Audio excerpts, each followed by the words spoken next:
Hello and welcome to another episode of Informate globe.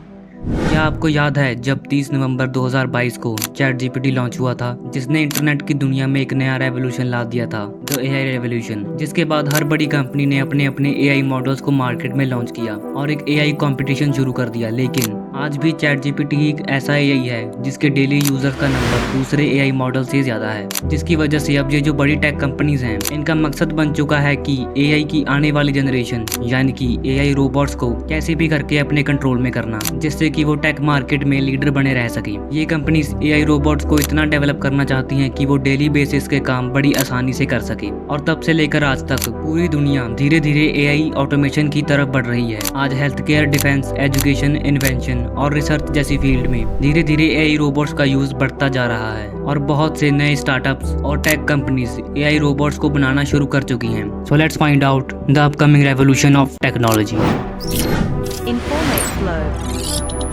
Chat GPT के बाद या फिर उससे पहले जितने भी एआई लॉन्च हुए वो सभी एक सॉफ्टवेयर थे, जैसे सीरी, एलेक्सा और जेमिनाई।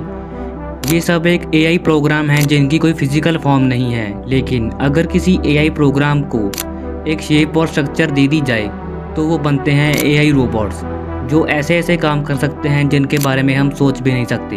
एक एआई प्रोग्राम बस कुछ लिमिटेड काम कर सकता है, जिनमें से मेन काम तो हमें ही करना होता है। जैसे कि एक एआई आपको इमेज बनाकर दे सकता है, लेकिन वो इमेज दिखने में कैसी होगी और उसका यूज कहाँ पर होगा ये सिर्फ आपको पता है और आपको ही उसे बताना है कि इमेज किस तरह की बननी चाहिए। ये होता है एक बेसिक एआई प्रोग्राम जो आपके ऊपर डिपेंड करता है कि आप उससे क्या करवाना चाहते हैं। लेकिन जो एआई रोबोट होता है वो आपके काम को समझकर उसे बेस्ट से बेस्ट तरीके से करने की कोशिश करता है। बेसिकली एआई रोबोट एक ऐसी मशीन होते हैं जो आपके बिहाफ पर काम कर सकते हैं, जिनमें फिजिकल एक्टिविटीज भी शामिल होती हैं। इन रोबोट्स को ज्यादातर इंसानों की फिजिकल स्ट्रक्चर की तरह ही डिजाइन किया जाता है, क्योंकि रोबोट से जो भी काम करवाया जाएगा वो इंसानों के करने के लिए ही डिजाइन होगा। इसीलिए रोबोट्स को ह्यूमन एक्टिविटीज करने के लिए डिजाइन किया जाता है, जिन्हें कहते हैं ह्यूमनॉइड रोबोट्स। वैसे एआई रोबोट्स कई टाइप्स के होते हैं, जैसे delivery robots, packaging robots, manufacturing robots और न जाने कितने ही तरह के रोबोट्स को मार्केट में इंट्रोड्यूस किया जा चुका है। लेकिन ऐसा शुरू से नहीं था। शुरू में एआई रोबोट्स इतने एडवांस नहीं थे जितने कि आजकल हो चुके हैं।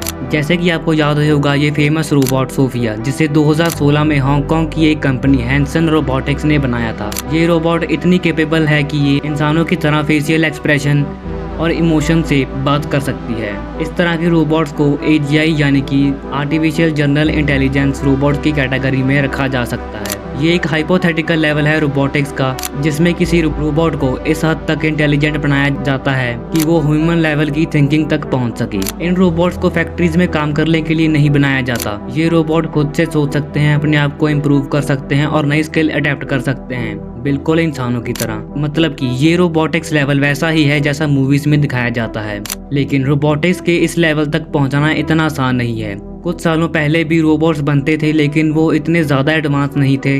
जो ज़्यादातर रोबोट्स आते थे वो होते थे service robot, helper robots, research robots. वैसे भी ये रोबोट्स एक हद तक ह्यूमन कंट्रोल में होते थे, जो कुछ भी खुद से नहीं कर सकते थे। जैसे कि आसिमो, जो होंडाई कंपनी के द्वारा बनाया गया रोबोट था, जिसे अक्टूबर 2000 में इंट्रोड्यूस किया गया था, जिसमें ऑर्डर फॉलो करने की कैपेबिलिटी थी।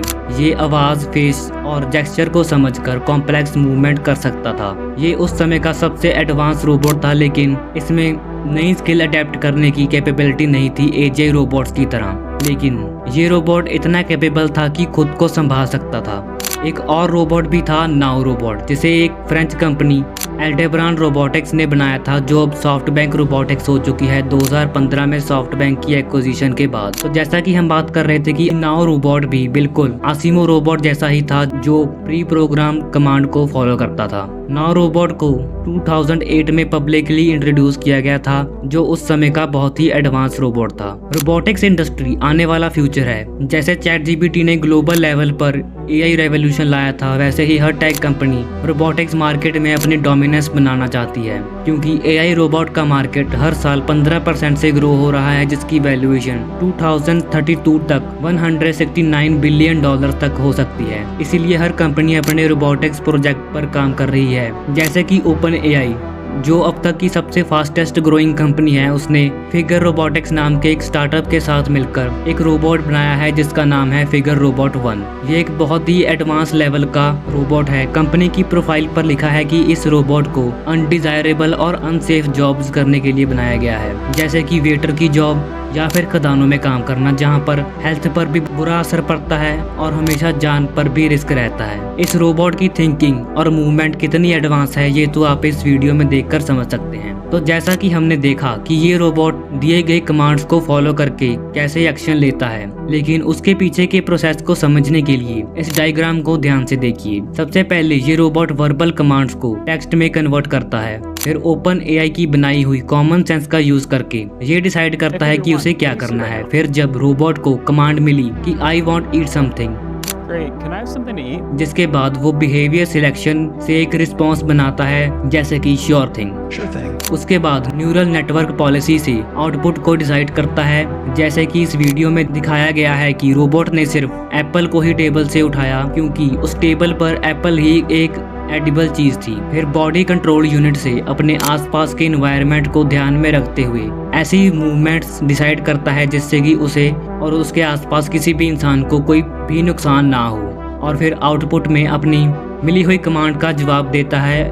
और ये सब करने के लिए इसमें बहुत से कैमरास, प्रेशर सेंसर्स और इलेक्ट्रॉनिकल मोटर्स लगी हुई हैं और एक एआई प्रोग्राम जिसे ओपन एआई द्वारा बनाया गया है। फिगर रोबोटिक्स में सिर्फ ओपन एआई ने नहीं बल्कि NVIDIA, open AI startup funds, Microsoft और जेफ बेजोस ने भी इन्वेस्ट किया है। BMW ने फिगर के साथ एक डील की है कार मैन्युफैक्चरिंग के लिए रोबोट्स बनाने के लिए। तो असल में यही तो मेन मोटिव है रोबोट्स को बनाने का, जिससे कॉस्ट कटिंग की जा सके। पिछले कुछ टाइम से सारी बड़ी बड़ी कंपनीज ने बड़े बड़े लेऑफ्स किए हैं अपनी कॉस्ट कटिंग करने के लिए, और रोबोट से बेहतर कॉस्ट कटिंग और वन टाइम इन्वेस्टमेंट कोई हो ही नहीं सकती, क्योंकि फिगर जैसे रोबोट्स को किसी भी काम को करने के लिए प्रोग्राम किया जा सकता है, चाहे वो मैन्युफैक्चरिंग हो या फिर पैकेजिंग। और ऐसे ही और रोबोट्स डेवलप किए हैं बॉस्टन डायनामिक्स नाम की अमेरिकन कंपनी के द्वारा। इनका सबसे एडवांस और हाईटेक रोबोट है एटलस, जो बहुत ही स्टेबल और कमांड्स को फॉलो करने में एक्सपर्ट है। ये रोबोट मुश्किल से मुश्किल एनवायरनमेंट में अपने आप को संभाल सकता है। ये रोबोट हर काम को अच्छे से और सस्ते तरीके से कर सकता है, इसीलिए टेक कंपनीज ज्यादा से ज्यादा रोबोट्स में इन्वेस्ट कर रही हैं।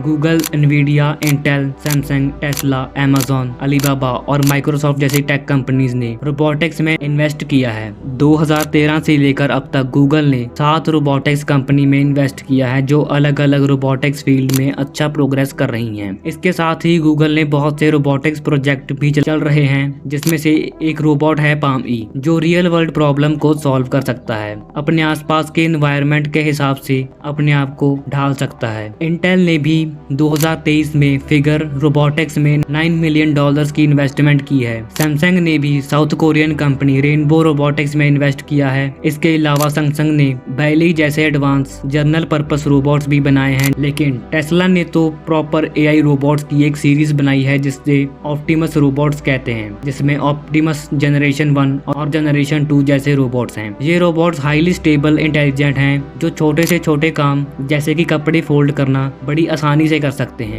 Amazon और अलीबाबा जैसी ई-कॉमर्स कंपनीज ने हाईली इन्वेस्ट किया है वेयरहाउस रोबोटिक्स में, जिससे कि उनकी वेयरहाउस को ऑटोमेटिक बनाया जा सके। Amazon ने किया सिस्टम और आई रोबोट जैसी कंपनीज को एक्वायर किया है और बहुत से एआई रोबोट्स भी लॉन्च किए हैं। और वहीं अलीबाबा और फॉक्सकॉन, जो एक सेमीकंडक्टर कंपनी है, इन्होंने मिलकर सॉफ्टबैंक रोबोटिक्स में इन्वेस्ट किया है। माइक्रोसॉफ्ट ने भी अब तक खुद का बनाया कोई रोबोट इंट्रोड्यूस नहीं किया है, लेकिन माइक्रोसॉफ्ट ने भी फिगर रोबोटिक्स में इन्वेस्ट जरूर किया है। और NVIDIA, जो आज की सबसे वैल्यूएबल कंपनी है, वो हर साल एक GTC कॉन्फ्रेंस रखते हैं अपनी कंपनी के नए प्रोडक्ट्स लॉन्च करने के लिए। और इस साल की GTC कॉन्फ्रेंस में NVIDIA ने अपने AI रोबोट्स सबके सामने इंट्रोड्यूस किया, जिसमें NVIDIA के CEO ने ग्रूट प्रोजेक्ट के बारे में बताया, जिसमें NVIDIA अपने रोबोट्स को डेवलप करेगा। इन सब के बाद नॉर्मली जो सवाल दिमाग में आते हैं कि फ्यूचर में इंसानों के लिए कोई जॉब रहेगी या नहीं। अगर इसका जवाब आप बड़ी कंपनी से पूछते हैं तो वो कहेंगे कि रोबोट्स इंसानों की जगह नहीं ले सकते, रोबोट्स इंसानों के साथ मिलकर काम कर सकते हैं। लेकिन अगर हम इस पूरे रोबोटिक्स डेवलपमेंट को ध्यान से देखें तो हमें पता चलता है कि असल में ये सारी बड़ी कंपनीज अपने काम में ऑटोमेशन चाहती हैं। सबको बस अपने बिजनेस की कॉस्ट कम करनी है और एफिशिएंसी बढ़ानी है। और टेस्ला जैसी कंपनीज इस आने वाले टेक रेवोल्यूशन में प्रॉफिट्स बनाने के लिए एआई रोबोट्स में बहुत ज़्यादा इन्वेस्ट कर रही हैं। वेल फ्रेंड्स, आई होप ये वीडियो आपके लिए काम की रही होगी।